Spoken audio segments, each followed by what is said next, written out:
बिस्मिल्लाहिर्रहमानिर्रहीम। शुरू अल्लाह पाक के बगैर में आपसे दोनों के हाल खूब जानता है। वेलकम टू ट्रेड ड्राइव सबसे बनाएं।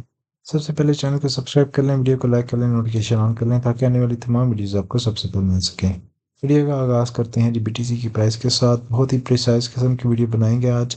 और लास्ट टाइम मैंने आपको कुछ थोड़ी सी चीज़ें बताई थी, और अगर हम उसी के ऊपर थोड़ी सी बात कर लें और उसके बाद हम आगे जाएं, वो ज़्यादा बेहतर रहेगा। ठीक है। लास्ट डे मैंने आपको बताया था कि प्राइस जो है इस रेजिस्टेंस सपोर्ट के दरमियान मूव कर रही है और अभी मल्टीपल टाइम्स इसको हिट करेगी, और देर इज़ ए चांस है अगर बार बार इसको हिट करे तो इस रेजिस्टेंस को ब्रेक करेगी। ठीक है। अभी राइट नाउ एक सिचुएशन आपके सामने आएगी जो कि मैंने अभी देखी है और मैंने कहा शेयर करता हूँ मैं आप लोगों के साथ भी। वो ये है कि अगर आप डेली टाइम फ्रेम पे इसको देखें तो डेली टाइम फ्रेम पे आपके पास ये एक रेजिस्टेंस की लाइन बन रही है जिसके ऊपर जब जब हिट हुआ वापस प्राइस ने नीचे मूव कर गई है। ठीक है प्राइस। तो अभी ये एक रेजिस्टेंस लेवल की लाइन है जिसको हिट किया है प्राइस ने, और उसके बाद दोबारा से प्राइस जो है वो नीचे जा रही है। अच्छा, अब यहाँ पे ये क्या बन रहा है बेसिकली, अगर आप इसको देखें तो ये एक फॉलिंग वेज का पैटर्न है। ठीक है। फॉलिंग वेज का पैटर्न है, और फॉलिंग वेज जो है अगर आप इसको इस तरह देखें, इस पैटर्न को इस तरह से समझें, तो जो फॉलिंग वेज है बेसिकली अगर वो ब्रेकआउट करती है इस रेजिस्टेंस से ऊपर, तो इन दैट सिनेरियो हमारे पास एक अच्छा बाउंस आ सकता है। ठीक है।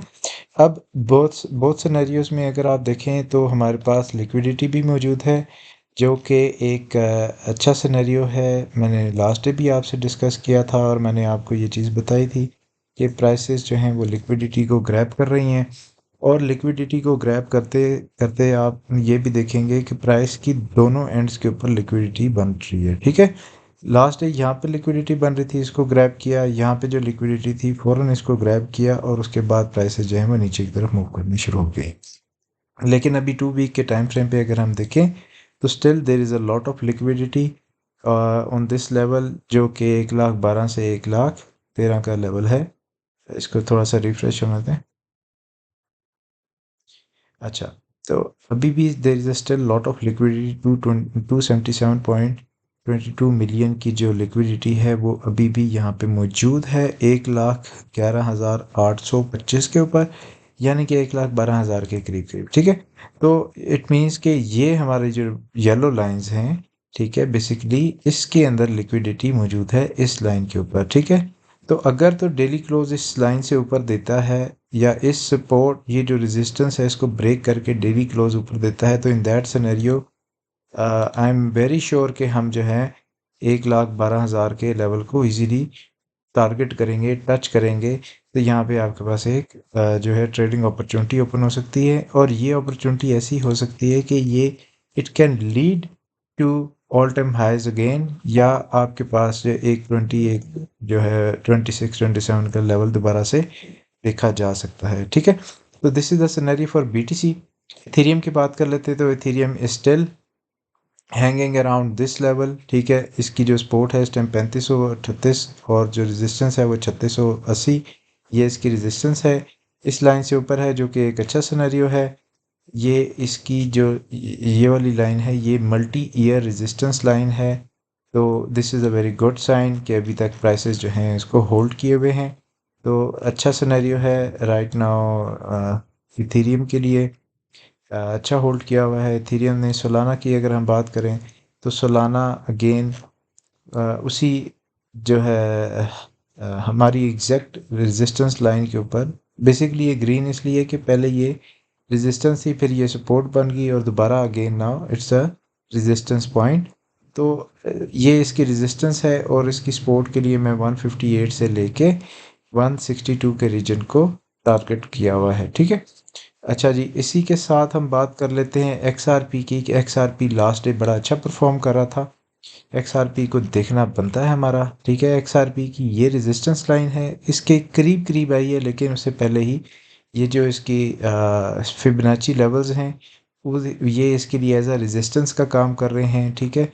जितनी भी, अगर आप इसको थोड़ा सा मैं बड़ा कर दूं, आपको थोड़ा चार्ट मेसी नज़र आ रहा होगा, लेकिन this is very important to tell you guys कि ये जो फिबोनाची हमने ड्रॉ किया हुआ है ये फ्रॉम टॉप जो दिस द लोएस्ट पॉइंट है, ठीक है, एक सेकेंड, यस, ठीक है। तो दिस इज द लेवल जिसको हमने मॉनिटर करना है। अगर प्राइसेस इसको ब्रेक करती हैं, इस फिबोनाची को ब्रेक करती हैं, और ये जो वेज है, इसकी भी एक वेज बन रही है, ठीक है।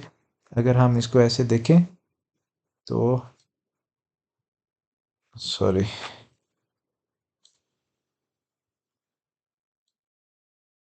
तो अगर हम इसको देखें तो ये इस वेज में मूव कर रही है for a longer period of time, ठीक है। और अगर इस वेज को यहाँ से ब्रेक करती है तो हम प्राइसेस को ऊपर जाता हुआ देखेंगे, ठीक है। तो ये भी एक अच्छा सिनेरियो है हमारे पास। XRP को भी हम मॉनिटर कर रहे हैं इसी लिहाज से, इसी तरह BTC को भी हम मॉनिटर कर रहे हैं। और अगर कोई ब्रेकआउट नज़र आता है तो ऑब्वियसली हम वहाँ पे ट्रेड को है, अपनी ट्रेड्स को प्लेस करेंगे, विद लो लेवरेजेस प्लेस करेंगे इनिशियली। और अगर ट्रेड कामयाबी से चल गई तो हम उसको लेवरेज को पुल आउट कर लेंगे, अपने पैसे पुल आउट कर लेंगे, और मज़ीद पैसे ऐड करके तो अपनी जो है पोजीशन को थोड़ा सा बढ़ा देंगे। So this is all for today. I hope आपको वीडियो पसंद आई होगी। अच्छा, वीडियो का अख्ताम करते हैं इनफ्लोज़ के साथ, कि अभी राइट नाउ इनफ्लोज़ की क्या सिचुएशन है। तो ये ऐड आ गया। अच्छा, इनफ्लोज़ जो हैं 10 नवंबर के अभी तक जो इनफ्लोज़ आए हैं, अगर आप यहाँ पे देखें तो आउटफ्लोज़ रुक चुके हैं अभी तक, ठीक है। कल के दिन में कोई भी आउटफ्लोज़ नहीं आया, और इनफ्लोज़ ऑलमोस्ट ना होने के बराबर है। 1.2 million is nothing for BTC, लेकिन स्टिल तो कुछ ना होने से होना बेहतर है। अगर हम इथेरियम की बात करते हैं तो इथेरियम में भी अगर आप देखें तो कोई इनफ्लोज़ नहीं आए हैं, ठीक है, ना आउटफ्लोज़ आए हैं। आउटफ्लोज़ नहीं आए तो दैट्स मच बेटर कि प्राइसेस मोर स्टेबल पोजीशन में आ सकती हैं, ठीक है। This is all for today. I hope आपको वीडियो पसंद आई होगी। अपने फ्रेंड सर्कल में शेयर करें जो ट्रेडिंग करना चाहते हैं। अगर आप मेरी वीडियोस को रेगुलरली देखते हैं तो आपको बहुत सारी इन्फॉर्मेशन भी मिलेगी और आपको ट्रेडिंग अपॉर्चुनिटीज़ भी मिलेंगी। Thank you for watching.